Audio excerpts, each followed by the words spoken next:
Subscribe कीजिए कुंडलनी जागरण को और प्रेस कीजिए बेल आइकन को, जिससे कि आपको मिल सके हमारी लेटेस्ट वीडियो सबसे पहले।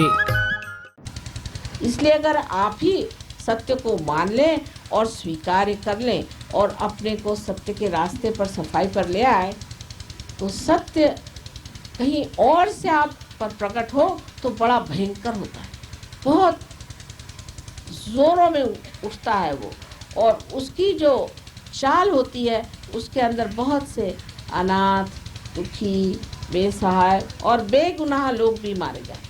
इसलिए बेहतर है कि इंसान ही सत्य पे आ जाए और इंसान ही अपने को साफ कर ले, न कि सारी सृष्टि, चराचर सृष्टि में ये बात फैल जाए कि चलो अब कलकत्ते को ठिकाना लगाना तो यहाँ 8-10 को मारो, और उसका कोई फ़ायदा तो होता नहीं। कोई इसको समझता भी नहीं, कोई इस भाषा को इनकी समझता नहीं है। सब लोग सोचते हैं कि हम तो रोज़ देवी के मंदिर जाते हैं, फिर ये प्रकोप क्यों हो गया। उस देवी के मंदिर में भी वहाँ बैठे हुए हैं राक्षस, बिल्कुल उनके सामने बैठे हुए, बड़ी हिम्मत करके बैठे हुए हैं। हालांकि जिस वक्त देवी जागरूक होंगी तो पता चलेगा, एक एक का ठिकाना हो जाएगा। एक बार गंगा जी में जागृति आई थी तो सब जितने भी ऐसे पंडे वंडे लोग थे, सब अपनी खटिया उठा करके सामान लेके भाग रहे थे। मैंने देखा था टीवी में, मैंने कहा अच्छा हुआ गंगा जी ने ठिकाने लगा दिया सबको। जितने भी हरिद्वार से लेकर के पटने तक जितने भी लोग थे, सब अपने झोले उठा करके भाग रहे थे। लेकिन तो भी मनुष्य सीखता नहीं है। अगर उस पे निसर्ग से कोई उपचार हो तो सीखता नहीं है, सिर्फ वो सीखता है अपनी आत्मा से। इसलिए आप सहयोग को प्राप्त हो। कोई सी भी ऐसी बीमारी नहीं जो सहयोग ठीक नहीं कर सकती, कोई सी भी ऐसी विपत्ति नहीं जो दूर नहीं हो सकती। हर तरह की मुश्किलें दूर हो सकती, लेकिन पाने के बाद श्रद्धा होनी चाहिए, जो अंधी श्रद्धा नहीं है। देखी हुई बात है, आपने पाया है, आप अपने में विराजमान होइए। आप स्वयं अपने सिंहासन पर बैठिए, आपने पा लिया है। आप क्यों अब भी भिखारी जैसे बैठे हैं? आप आराम से समझ लीजिए कि आप परमात्मा के साम्राज्य में हैं और उसके सिंहासन पर बैठिए, और उसके आशीर्वाद से पूरी तरह से बेफिक्र होकर के अपनी ज़िंदगी का सबसे अत्युत्तम जो कुछ भी है उसे पाइए। उसमें ये नहीं मैं कहती कि कोई आप सन्यासी भाव से बैठेंगे या कोई आपका सब कुछ छूट जाएगा, कुछ भी नहीं।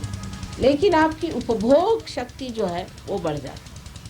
जैसे कि अब यहाँ पर आपने देखा कि यहाँ एक बहुत सुंदर सा एक चर्म बिछा हुआ है और ये चित्ते का बनाया। अब आप लोग सोच रहे होंगे कि किसने मारा है, किसका बनाया है, क्या है क्या नहीं।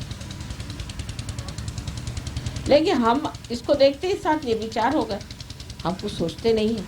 हम तो वो देख रहे हैं इसके बनाने वाले की करामात की क्या कमाल की चीज़ बनाई है, और ना सोचते ना कुछ नहीं, सारा आनंद जो ऊपर से नीचे तक दौड़ा चला। तो हम तो भोगता हुए असली ये सुंदर सा बना हुआ है सब कुछ इसके बारे में सोचते नहीं है, बस इसे देख भर रहे हैं। और देखते हुए इसका बनाया हुआ जो आनंद है, जिन आर्टिस्ट ने इसको अपने हाथ से बनाया, वो सारा ही आनंद हमारे अंदर झरा चला जाएगा। उसके बारे में कुछ भी नहीं सोचा, कुछ भी नहीं जाना, बस ये बनाने वाले की जो सूक्ष्म शक्ति है जिससे ये आनंद उसने इसमें डाला है, वो सारा ही आनंद हम अपने अंदर ले रहे हैं। तो भोक्ता आप बन जाए, सब चीज़ों का भोग आप ले सकते हैं। अभी तक जो भी प्रॉपर्टी है तो भी हाय तौबा है, जो भी सामान है तो भी हाय तौबा है। इंश्योरेंस में लिखाया, इधर लिखाया, उसके पास लिखाया, बिल बनाया, और क्या क्या दुनिया भर की चीज़ें करते रहते हैं, और एक परेशानी की चोर न ले जाए न कुछ हो जाए।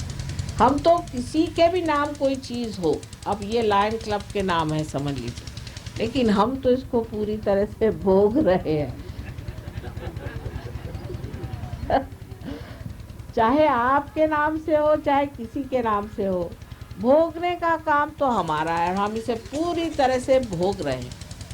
इसी प्रकार आपको भी भोगने की शक्ति अपनी बढ़ानी चाहिए। इसमें छोड़ने छाड़ने का क्या है? जब किसी चीज़ को पकड़ा ही नहीं तो किस चीज़ को छोड़ना है और किस चीज़ का संन्यास नहीं।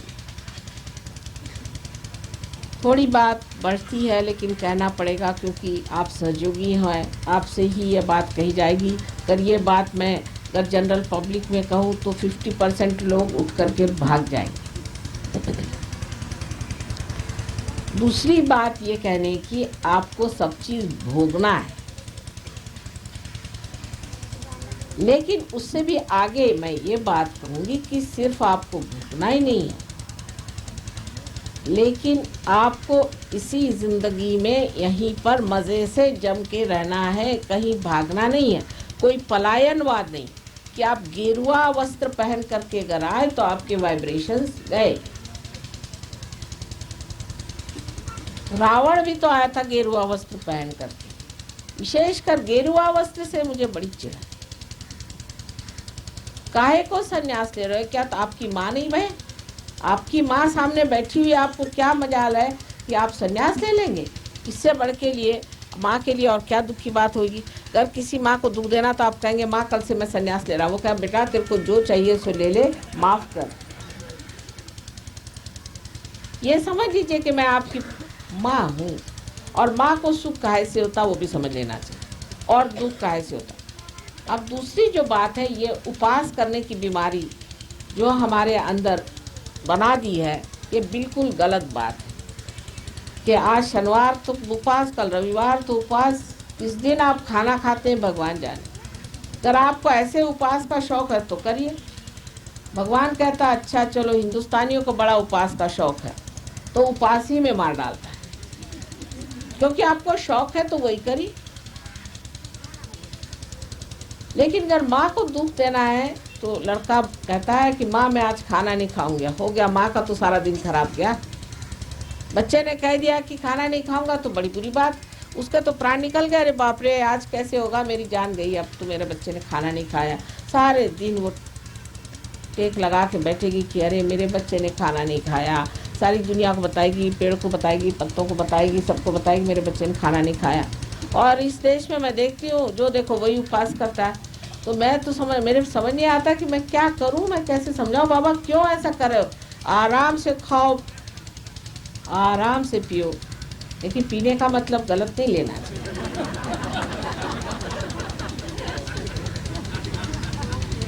जो चेतना के विरोध में बात जाती है वो नहीं करना। ये सब इसलिए बनाया गया है कि आप तो भूखे रहो और जो पैसा बचे सो मेरी जेब में। तो उपवास सहयोग में मना है, ऐसे ठीक है। आपका मन है अपनी तंदुरुस्ती के लिए कभी खाना नहीं खाना तो नहीं खाओ, और कभी खाना खाना है तो खाओ। जैसे आपको कभी कहीं जाना हो किसी के घर और आपको नहीं मन कर रहा उसके घर खाना खाना, तो आप कह दीजिए मुझे उपवास है, तो ठीक है, वो छोड़ देते हैं आपको। फिर इस तरह से आप उपवास करें तो हर नहीं, मतलब उपवास आप अपने लिए करिए, ये नहीं कि उपवास के लिए आप जी रहे हैं। सब चीज़ आपके हाथ में है, जब चाहे उपवास करेंगे, नहीं तो नहीं करेंगे। कौन कहने वाला है ये टाइम ऐसा है वो टाइम ऐसा है? हम तो मस्ती में बैठे हुए हैं। कोई कहेगा कि अभी खाओ तो हाँ खा लेंगे, नहीं तो नहीं खाएंगे, क्योंकि खाने की तरफ चित्त ही नहीं होना चाहिए। अगर आप पूछें कि क्या खाया तो मुझे सोचना पड़ेगा क्या खाया कि नहीं खाया। खाने की तरफ चित्त होने से ही आदमी उपवास करता है। अगर उधर चित्त नहीं हो तो उपवास नहीं करेगा, क्योंकि वो बहुत बार उपवास भी कर जाता है, उसको पता ही नहीं चलता उसने उपवास किया कि खाया। सिर्फ अपना चित्त जो है खाने में से निकाल लेना चाहिए, क्योंकि हमारे भारतीय लोगों में एक बात है, खाने में बड़ा चित्त है। बीबी भी बड़ी होशियार है यहाँ की, स्त्रियों को बड़ी अकल है। वो कहती चलो इनको ऐसा खाना बना के खिलाओ कि ये हमारे चंगुल में फंसे रहे।